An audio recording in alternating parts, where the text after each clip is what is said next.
बिस्मिल्लाहिर्रहमानिर्रहीम। अस्सलामु अलैकुम।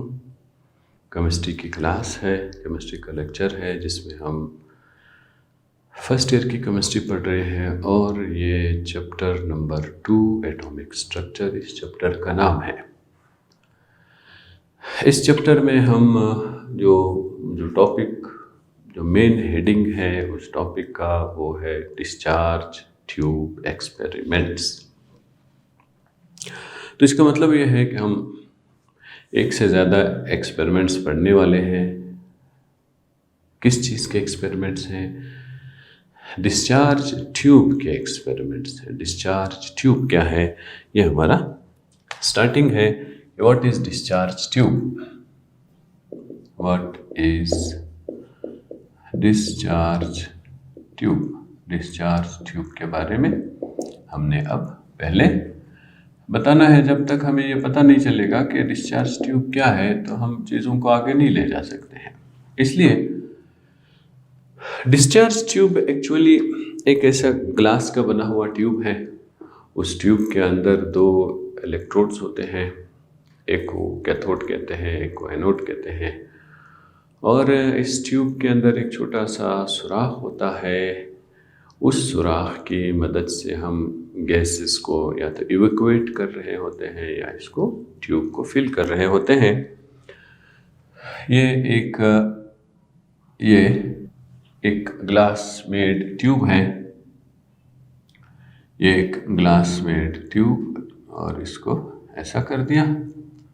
ये इलेक्ट्रोड्स कहलाएंगे। ये इलेक्ट्रोड्स हैं और ये इनके कनेक्टेड वायर्स हैं। और कहीं पे हम एक छोटा सा इवैक्यूएट करने के लिए एक ग्लास सुराख कर देंगे, होल कर देंगे और इसको रख देंगे। ये ग्लास ट्यूब है। ये ग्लास ट्यूब है। इस ग्लास ट्यूब में एक इलेक्ट्रोड ये है, एक इलेक्ट्रोड ये है। इस इलेक्ट्रोड पर नेगेटिव चार्ज हम अगर लगाते हैं तो दूसरे पर हम पॉजिटिव चार्ज लगा रहे हैं। तो ये दो ऐसे इलेक्ट्रोड्स हैं जिसमें एक इलेक्ट्रोड पर पॉजिटिव चार्ज है, दूसरे इलेक्ट्रोड पर नेगेटिव चार्ज है। तो वो इलेक्ट्रोड जिस पर नेगेटिव चार्ज है इसको क्या कहते हैं? इसको कहते हैं कैथोड। और जिस पर पॉजिटिव चार्ज है इसको कहते हैं एनोड। ये दोनों क्या है? इलेक्ट्रोड्स हैं। ये दोनों क्या है? इलेक्ट्रोड्स हैं। देखें, ये दोनों इलेक्ट्रोड्स हैं। इलेक्ट्रोड्स। अच्छा, इस इलेक्ट्रोड पर कौन सा चार्ज है? नेगेटिव चार्ज है। तो ये किसको खींचता है? ये कैटायन को खींचता है। कैटायन किसे कहते हैं? पॉजिटिव चार्ज को कहते हैं, क्योंकि नेगेटिव चार्ज हमेशा पॉजिटिव चार्ज को खींचता है। इसलिए इसका जो नाम बना है वो इस तरह बना है। यहाँ से लिया है, ये यहाँ से लिया है, और ये जो ओड है, ओड ये यहाँ से लिया है। इसलिए इसका नाम कैथोड हो गया है। ये क्या है? इसका नाम कैथोड है। ये भी एक इलेक्ट्रोड है, ये भी एक इलेक्ट्रोड है। इस इलेक्ट्रोड पर पॉजिटिव चार्ज है। ये किसको खींचेगा? अट्रैक्ट करेगा, एन आयन को अट्रैक्ट करेगा। इसलिए इसका नाम एन, इधर से ओड, एनोड, इसलिए इसको एनोड कहते हैं। तो ऐसा डिस्चार्ज, ऐसा ग्लास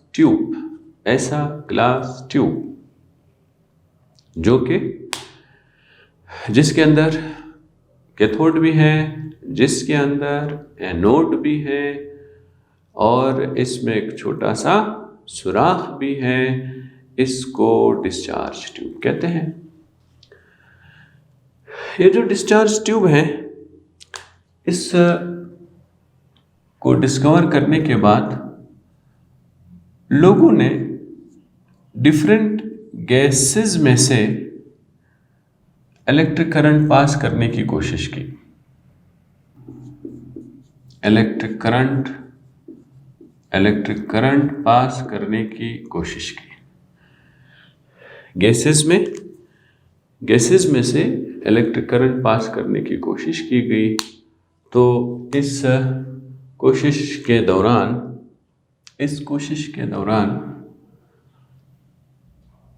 एक और साइंटिस्ट है। उस साइंटिस्ट ने क्या किया? उस साइंटिस्ट ने इलेक्ट्रॉन्स को डिस्कवर किया। इसलिए डिस्चार्ज ट्यूब के टॉपिक के बाद हम जो पढ़ने जा रहे हैं, जो मालूमात हासिल करने जा रहे हैं, जो चीज़ें डिस्कस करने जा रहे हैं, वो क्या है? वो है डिस्कवरी ऑफ इलेक्ट्रॉन्स। वो क्या है? उसको क्या कहते हैं? डिस्कवरी ऑफ इलेक्ट्रॉन्स की डिस्कवरी। इसका एक और नाम भी है। वो क्या है? इस ट्यूब का दूसरा नाम रखा है कैथोड रेज ट्यूब। इसका एक और नाम भी है। डिस्चार्ज ट्यूब का एक और नाम भी है, वो मैं इधर लिख दूंगा। वो क्या है? Cathode rays tube. दूसरा इसका नाम है कैथोड रेज ट्यूब। तो ये दोनों एक ही नाम है। हम इसको डिस्चार्ज ट्यूब भी कहते हैं, हम इसको कैथोड रेज ट्यूब भी कहते हैं। तो डिस्कवरी ऑफ इलेक्ट्रॉन का एक और नाम भी है, वो है डिस्कवरी ऑफ कैथोड रेज।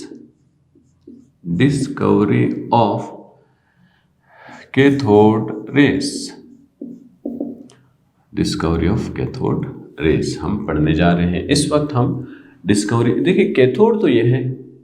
अब हमें रेज के बारे में देखना है।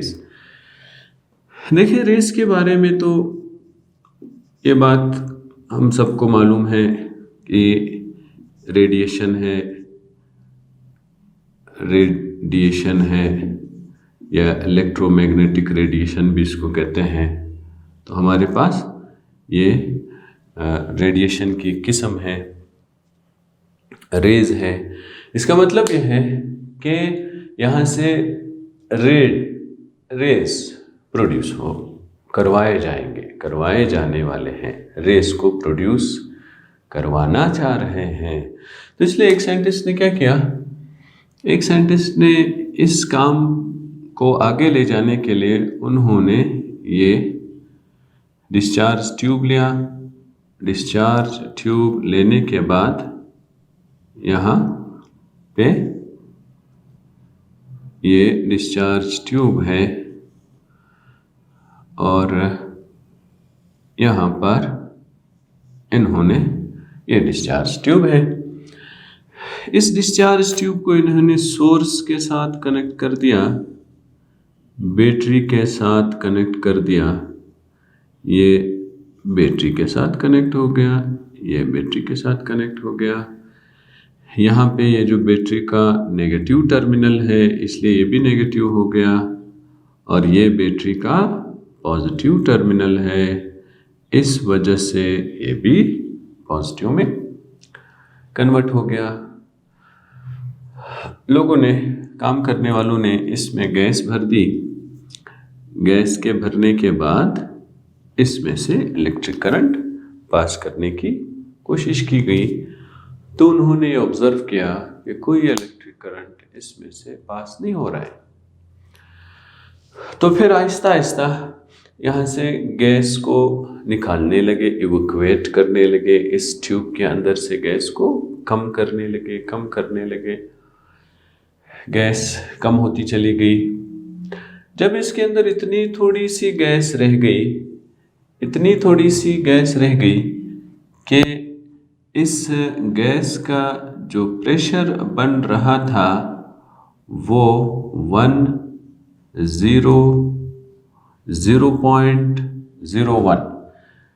0.01 प्रेशर बन रहा था, 0.01 टॉर्क। अब पहले इस बात को भी समझ लो,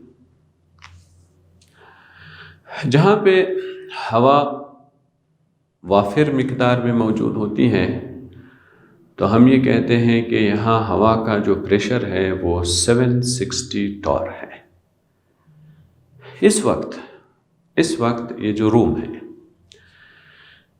इस रूम में हम ये कहते हैं कि यहाँ पे हवा का प्रेशर कितना है, अब हम ये मालूम करना चाहते हैं।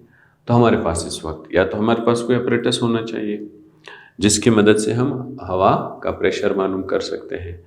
अगर हम हवा का प्रेशर, जिसको एटमॉस्फेरिक प्रेशर कहते हैं, हवा का प्रेशर मालूम करना है तो हमारे पास जो डिवाइस होता है उस डिवाइस को बैरोमीटर कहते हैं। तो हम बैरोमीटर की मदद से हम हवा का प्रेशर मालूम कर सकते हैं। तो यहाँ अगर एक बैरोमीटर मौजूद होता तो हम कहते हैं कि अब हम इस कमरे का हवा, इस क्लासरूम का जो हवा का प्रेशर है वो हम मालूम कर सकते थे।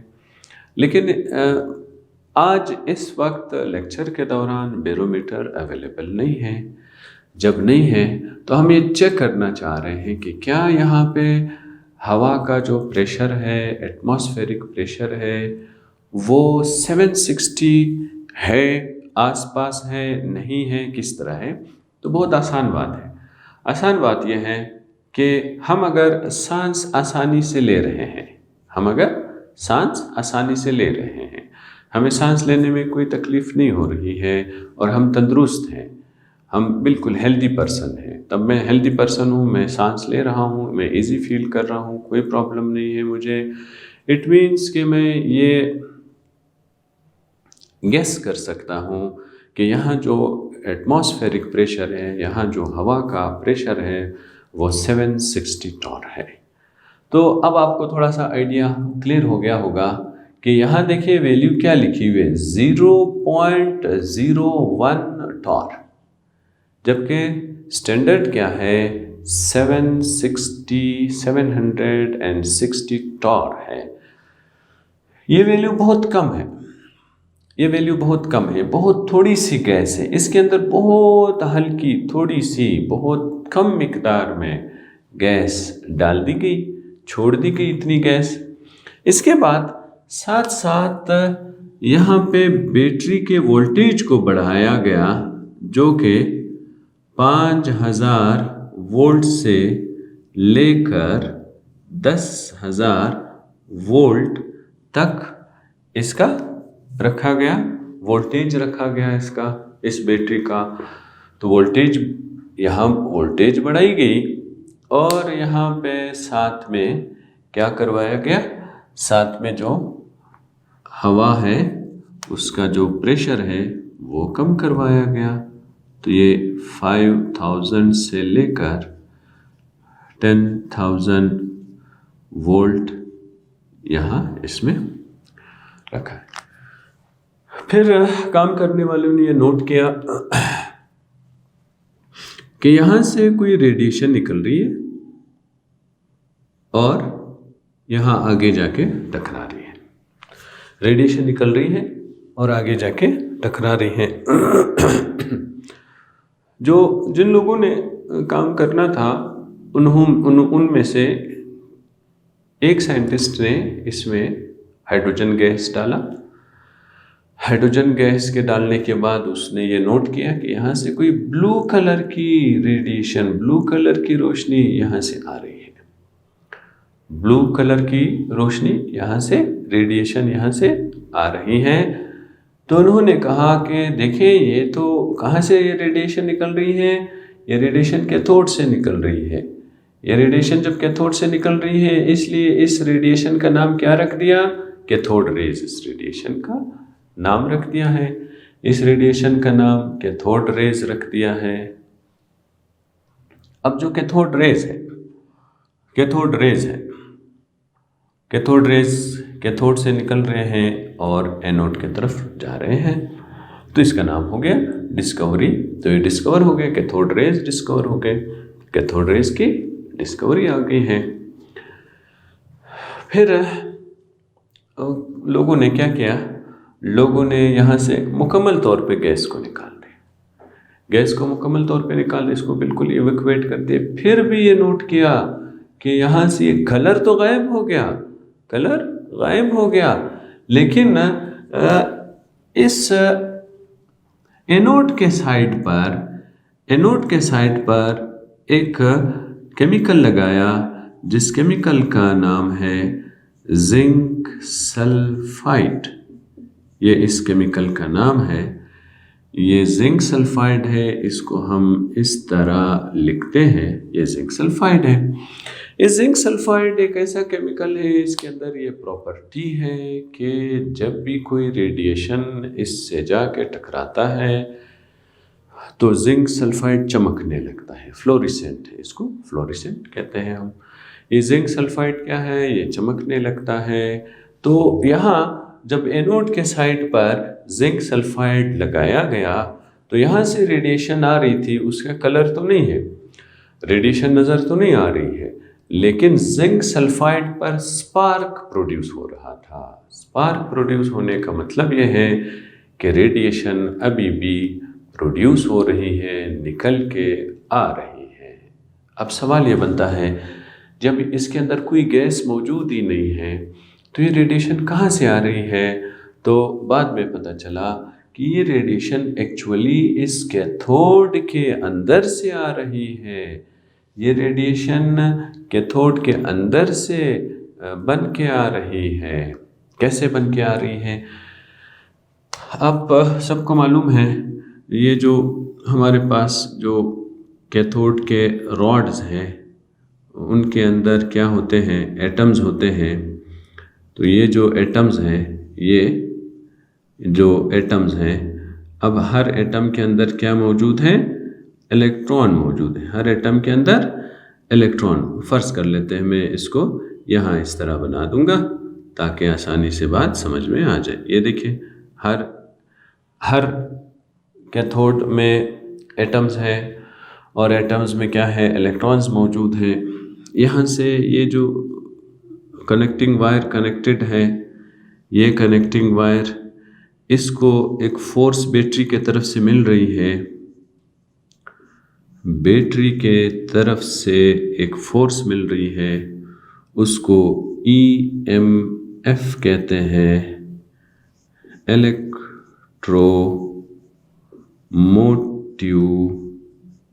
फोर्स, इलेक्ट्रोमोटिव फोर्स कहते हैं।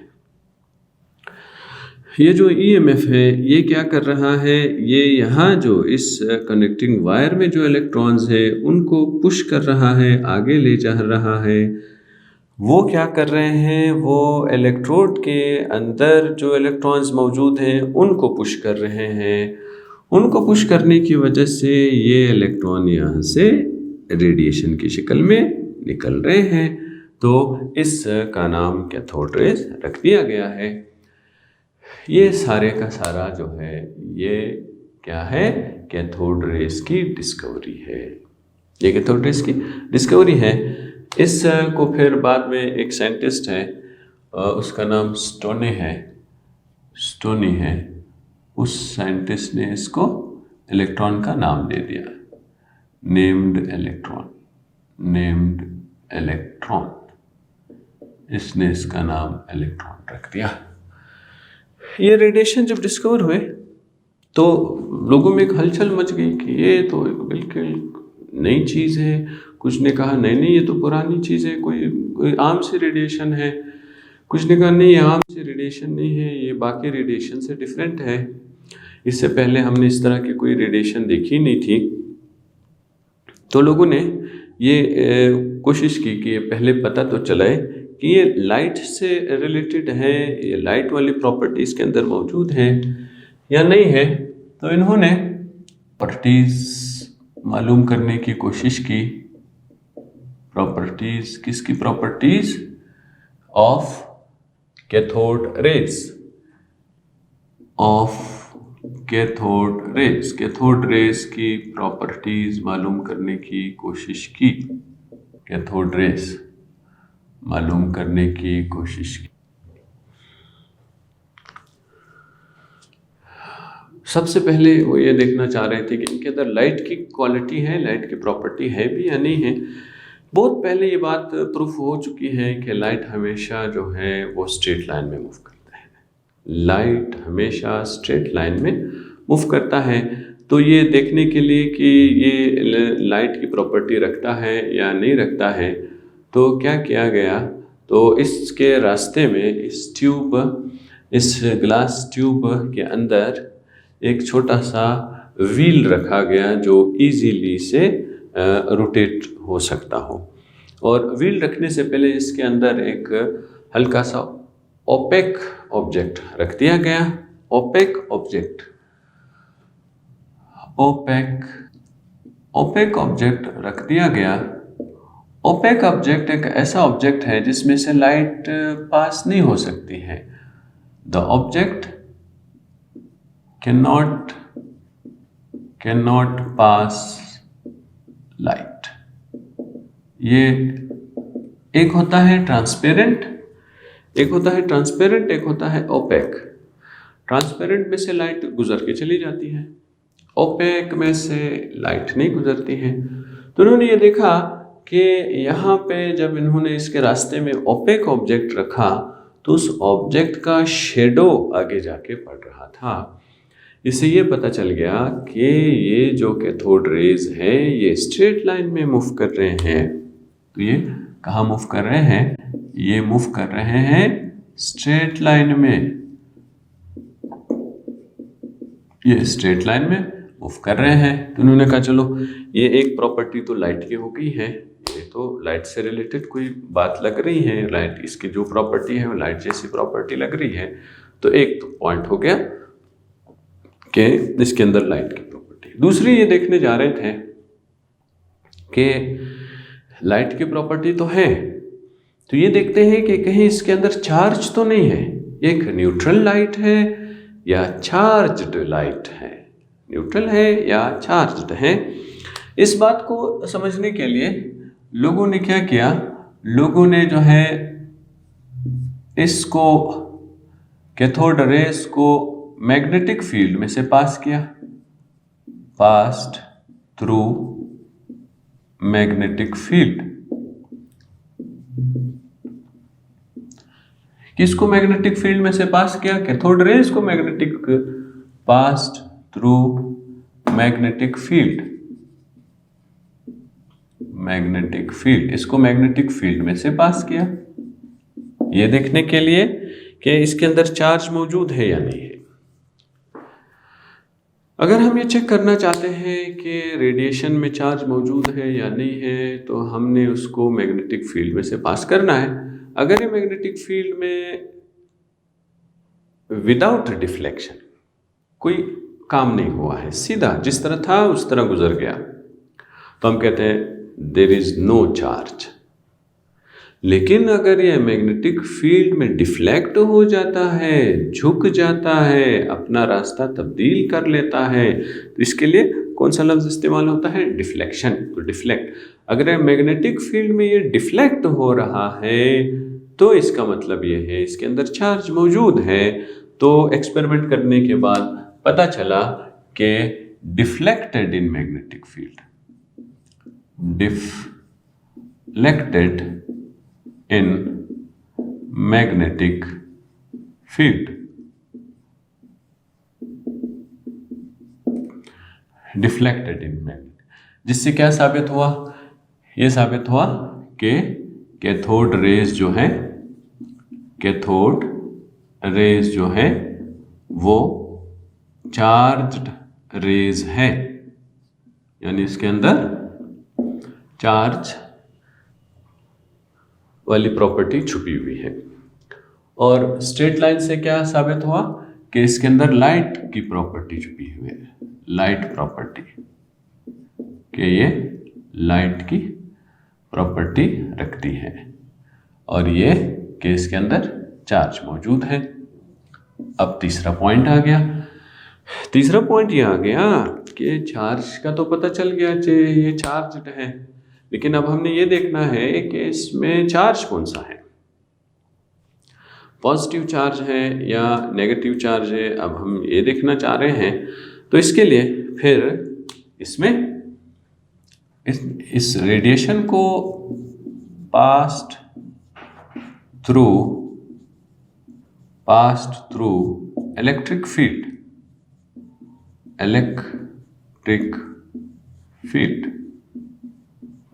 इसको फिर इलेक्ट्रिक फील्ड में से पास किया गया। इलेक्ट्रिक फील्ड में से पास करने का मतलब ये है कि हम ये मालूम कर सकते हैं कि ये पॉजिटिव चार्ज रखता है या नेगेटिव चार्ज रखता है।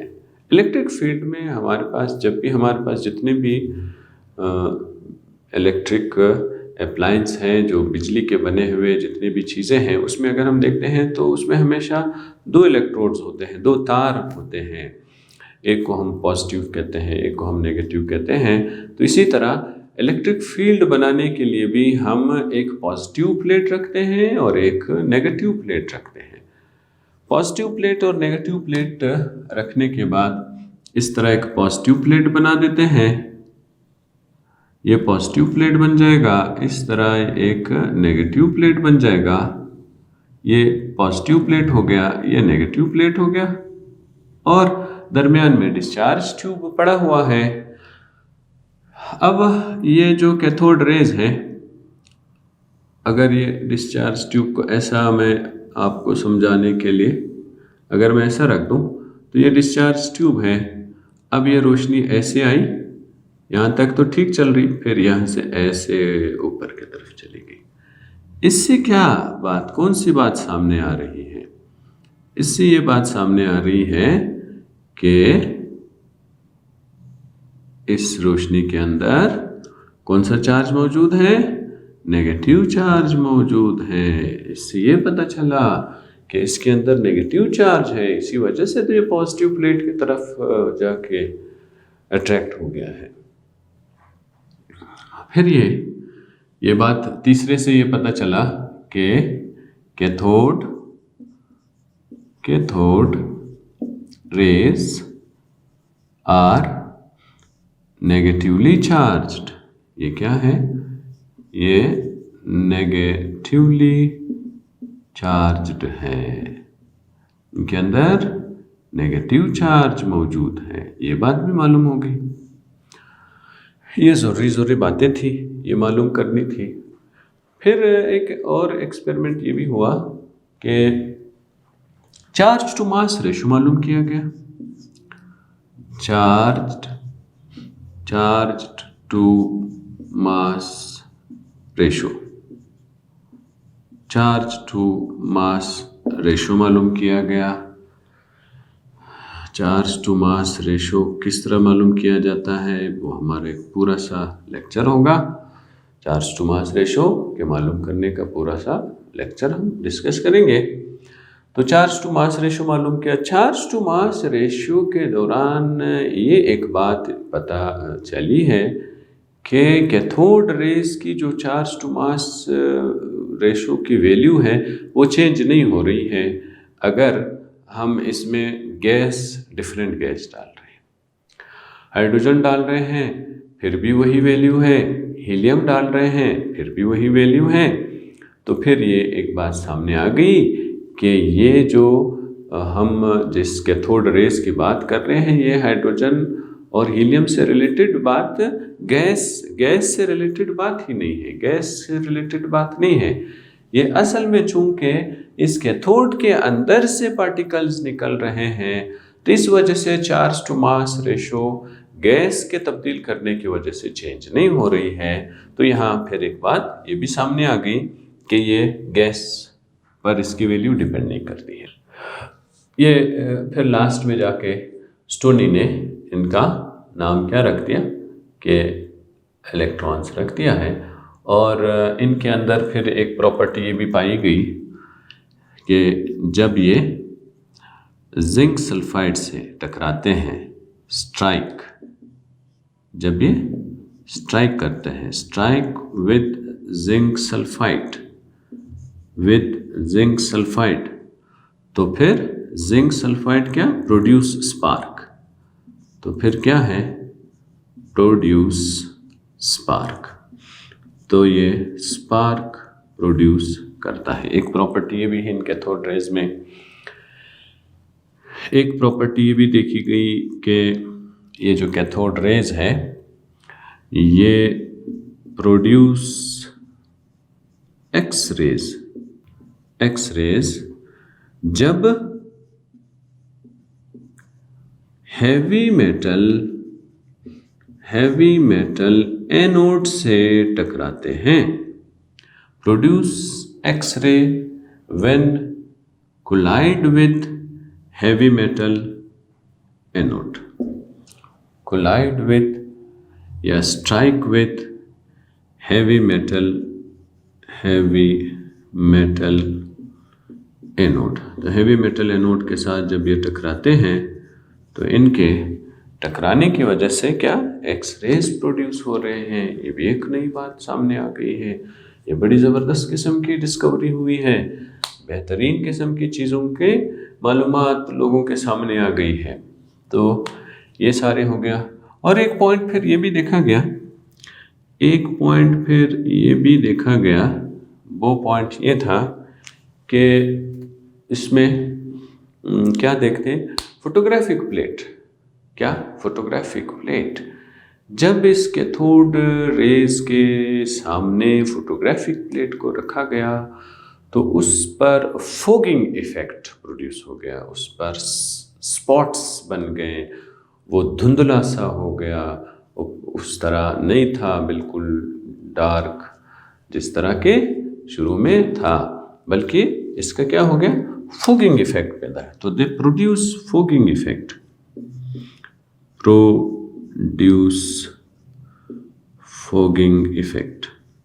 फोगिंग इफेक्ट कब produce fogging effect, when strike with photographic plate या ऑन फोटोग्राफिक प्लेट।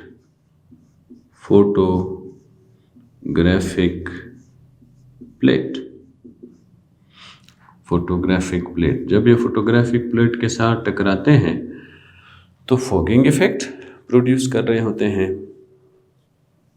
और फिर ये भी देखा गया कि ये गैसेस को आयोनाइज कर देते हैं। Ionise cathode rays can ionise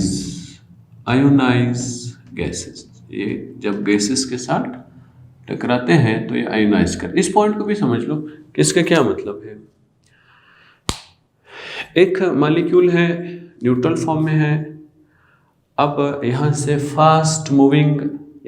fast moving cathode rays आ रहे हैं और उस मॉलिक्यूल के इलेक्ट्रॉन के साथ टकरा रहे हैं। उस मॉलिक्यूल के इलेक्ट्रॉन के साथ टकराने की वजह से उस मॉलिक्यूल के अंदर जो इलेक्ट्रॉन मौजूद हैं उस इलेक्ट्रॉन को निकाल दिया जाता है। उस इलेक्ट्रॉन को निकाल देने की वजह से उस मॉलिक्यूल पर पॉजिटिव चार्ज प्रोड्यूस हो जाता है। तो हम ये कहते हैं कि ये गैस आयोनाइज हो गया।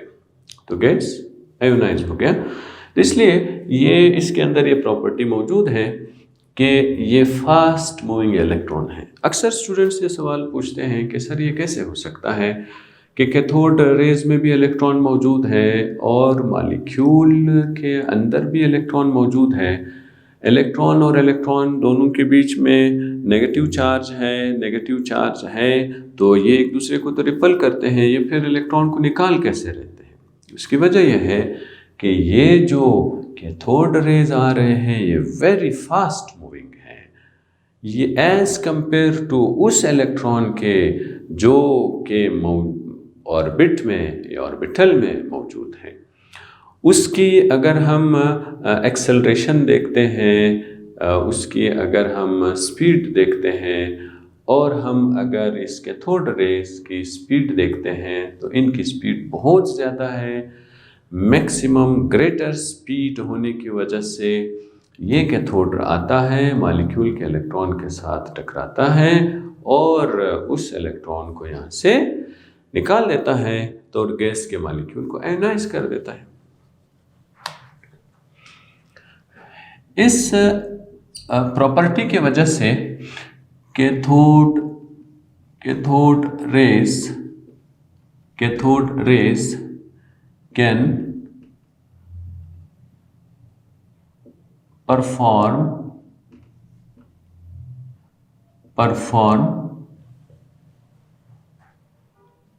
Chemical reaction. अब इस पॉइंट का फिर क्या मतलब हुआ? देखिए, रिएक्शन अमूमन अगर हम अपने टॉपिक से रिलेटेड बातें करते हैं तो रिएक्शन में हमेशा एटम के आखिरी शेल में से इलेक्ट्रॉन या लॉस होता है या गेन होता है। रिएक्शन के दौरान एटम के आखिरी शेल में वैलेंस शेल में जो वैलेंस इलेक्ट्रॉन है वो इन्वॉल्व होता है। अब चूंकि कैथोड रेज में ये क्वालिटी मौजूद है कि वो वैलेंस शेल को स्ट्राइक करे और वैलेंस इलेक्ट्रॉन को निकाल दे, तो इस निकालने की वजह से पॉजिटिव चार्ज प्रोड्यूस हो जाता है। तो इस पॉजिटिव चार्ज की वजह से फिर ये केमिकल रिएक्शन कर सकता है, इसके अंदर केमिकल चेंज प्रोड्यूस हो जाती है। केमिकल चेंज का जो ताल्लुक है वो इलेक्ट्रॉन के निकलने या इलेक्ट्रॉन के वैलेंस शेल में एंटर होने की वजह से है। इस वजह से cathode rays can cause chemical change. तो गैसेस के अंदर ये केमिकल चेंज भी प्रोड्यूस कर सकते हैं। हमारा जो आज का जो टॉपिक है, जो मेन हेडिंग है वो है डिस्चार्ज ट्यूब एक्सपेरिमेंट है। इस डिस्चार्ज ट्यूब एक्सपेरिमेंट में हमने जो समझना है कि ये डिस्चार्ज ट्यूब किसे कहते हैं।